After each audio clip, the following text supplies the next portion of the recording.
فيها جموع أو تصغي للجموع حين نادت يا ظلام الليل أوقدنا الشموع.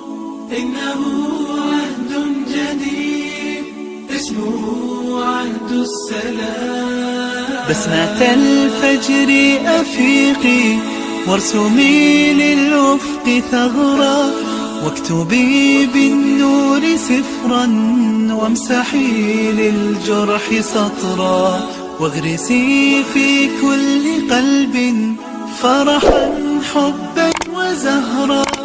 إنه عهد جديد